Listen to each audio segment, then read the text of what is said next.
Hello everyone and welcome back to my channel. So this is another book review, what I've been reading recently. I don't know how good the quality of the reviews are, but this is definitely what I've read in the last 2 months really, so since September. So I've got my my terrible notes here so I don't forget, but it's just a whiz through really of the last 8 books that I've read.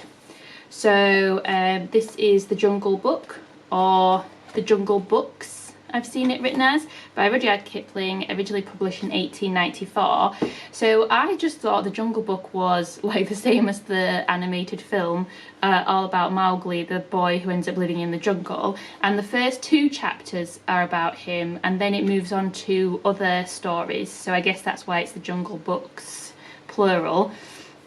I mean, it's okay, it's interesting. I like the Mowgli ones better than some of the other ones. They're from the perspective of the animals, and it's this weird, to me anyway, depiction of nature in a not particularly romanticized way in some ways, because it's quite brutal, but also at the same time it's giving animals personalities and making them that, you know, that's not really realistic. So it's this kind of weird mishmash. But I don't know, it was short. I thought it was a kid's book. That's kind of why I read it. It's a short kid's book. I thought that'll be easy, but this is not really a kid's book. Like, it just is too complicated, the language. I mean, obviously it's from 1894, so there's a bit of a like, you have to get into the language style, but even then I just think this isn't really a kid's book. So I don't know, am I wrong? Do people read this when they were kids? I don't know. Anyway, it was okay. So the next book is much more up to date. In fact, most of the other ones, all of the other ones are much more contemporary. So this is the reading list by Sara, Nisha Adams.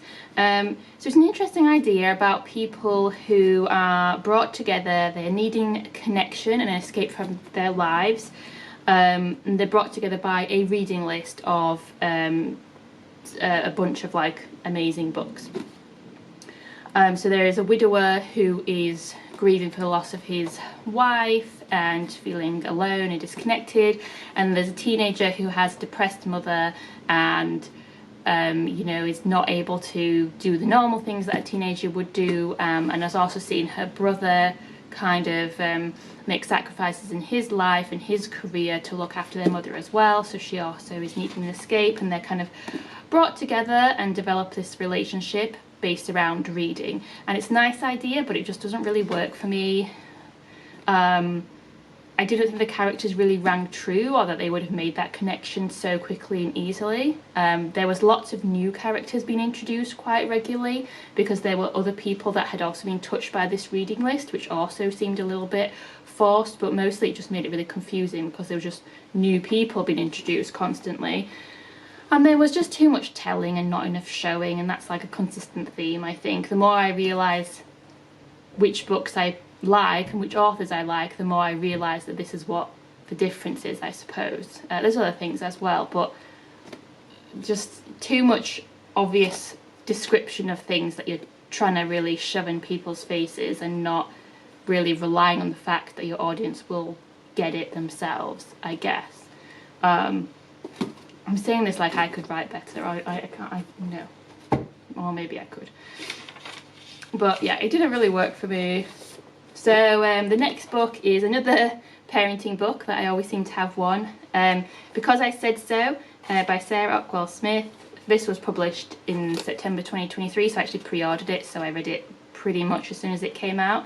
So it's kind of about parenting, but it's about childism. So it's about how society discriminates against children, and doesn't treat them fairly, and across several areas. So like sleep training, and also punishments, and in terms of like their consent and their privacy when like sharing pictures online and stuff. And she talks about the history of childism, so how it is based in, you know, quite old ideas that have mostly come from male childcare experts. So she considers this to be a sexist thing, and challenging childism is a feminist thing. I would say that, like, there was nothing in here that was new to me in terms of the ideas, and I kind of wanted a bit more. But then I have just been reading loads of books about parenting and loads of books like this. So I didn't need a chapter about why sleep training is bad and why you shouldn't smack children, because I already knew that to begin with, and I already have read a bunch of books like this. So for me, I would have wanted maybe a bit more detail about some of this other stuff. So it wasn't quite as much as I wanted. And I kind of think I just need to take a break overall from parenting books, because I just keep reading the same book over and over again.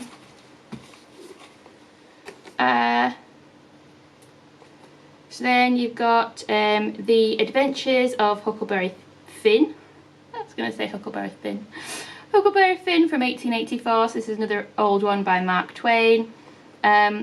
This is also one that I kind of thought has been a kid's book, but it's quite dark because Finn fakes his own death to escape his violent father. And then he meets Jim, who is escaping slavery. And at various points in the book, Huck is actually deeply conflicted about whether to help Jim, because he doesn't see it as helping a person escape a horrible enslavement. He sees it as stealing property. And so that's quite an interesting, I guess, flavour of the time in the way that he is interpreting the events there when he and Jim are kind of both fleeing for various reasons. I would say that the book is more racist than more contemporary books that I've read that have been set in the same time period and that have also featured slavery. I think every character of colour, of which, I mean, there aren't that many characters in the book generally, and there's very few of colour, and they're all slaves.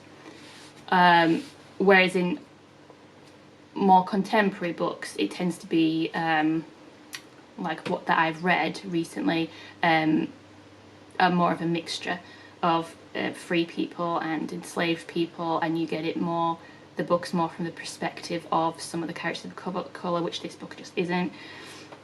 And it's interesting to read a book that's set at the time, because I think you get something different than reading a book that's written now. I mean, so to read a book that was written at the time it was set, that is different to reading a book set then but written now. I just don't think you could get away with making it so casually racist. And also, there is a lot of the N-word in this book, like a lot. And it didn't quite mean the same thing that it means now, but I think in that sense it was actually more racist, but in the way that people were talking about people of colour. It's I don't know, it's hard to explain. The next book is Signs Preceding the End of the World by Yuri Herrera from 2009. So a woman is travelling across the border between US and Mexico, so going into the US, to find her brother, who went there several years before and then no one's really heard from him. And then she also has to take a message with her from the Mexican underworld, and that's kind of how she's able to get into the US, by using their help. It's written in a sort of interesting narrative style where it's not always entirely clear what's happening exactly, but it's also been translated, and so it's actually quite interesting because there is a note from the translator at the end, and I kind of wish all translated books would have this, because it's interesting.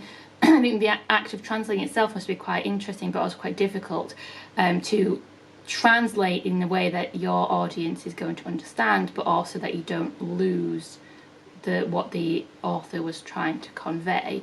And so the writing style is very interesting, but then I always wonder, well, how much of that has been influenced by the translator? And I don't really know. Yeah, it's a short book, but it's quite interesting.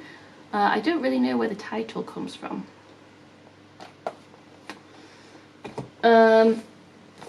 Then I have Gone by Min Kym from 2018, and she was, so this is a non-fiction, she was a child prodigy with the violin, and then she loses her violin because it's stolen, And so she spends quite a lot of the book building up about how much of a prodigy she was and how amazing she was, I think to make it really clear how much of her life and her identity was wrapped up in the violin, to make it clear what a big loss it was when it was stolen. But it does just feel a bit heavy-handed, as if she's really trying to brag about how great she was at the violin.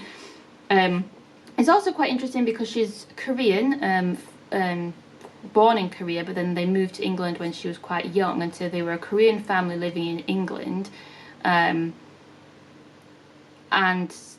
you know, I think that would have been kind of a more interesting story if we'd got a bit more about that. Just talks about some of the conventions of her family. So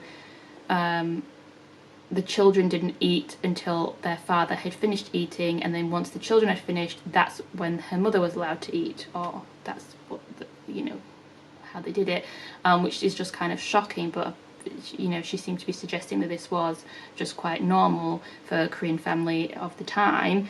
I kind of would have liked a bit more about that, and then also her relationship with like her father.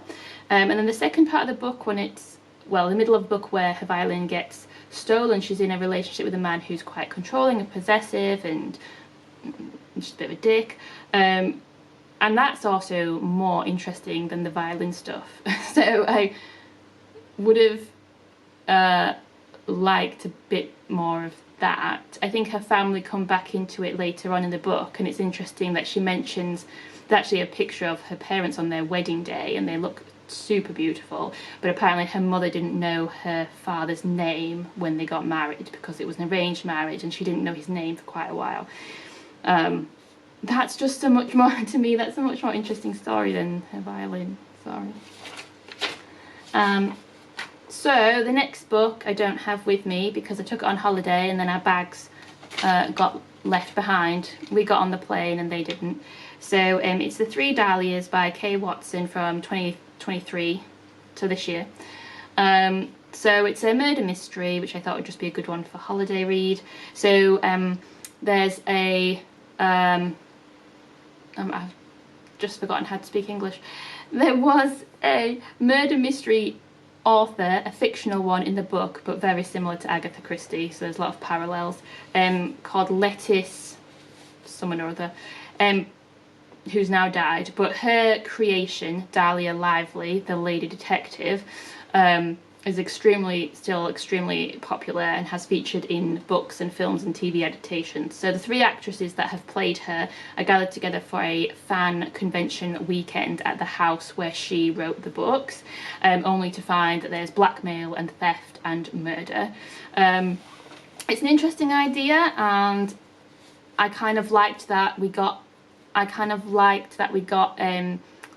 little snippets at the beginning of each chapter from the original Dahlia Lively books, which are all fictitious. They don't actually exist, but I kind of like that they were included. I kind of think that those books seemed like they'd be more interesting to read though, so that was a bit of a problem. I like the idea. The plot just gets too confusing and convoluted. There's slightly too many characters to keep track of, but also just like I couldn't really keep my mind around like who was supposed to have done what when. And as usual, there's too much telling, not enough showing. The writing just wasn't quite good enough for me, but it's a murder mystery and I whizzed through it in a couple of days, and it was a good one for holiday, and there is already a sequel and I may actually buy it because I'm sort of curious. And then the last book I've got is probably the best one. Definitely the best one. So this is Piranesi by Susanna Clarke from 2021. So I've just finished reading this today, and this was really good. And this is a sort of strange fantasy novel made up of journal entries of a man who is mostly alone, living in a giant house with hundreds and hundreds of different halls and vestibules, all filled with statues. And he is exploring his world and kind of documenting it to us. And he just believes that world is that house with all its halls is the world, and nothing else apart from that exists. But then the truth gradually emerges of how he actually got there and why, and it becomes more of a psychological book, I guess. And I liked it, and I think it's really effective, and it was a bit sad, but interesting. So yeah, definitely I would recommend Piranesi. And that is it. Those are my books that I've read in the last couple of months. So let me know what you think in the comments, and please like and subscribe for more.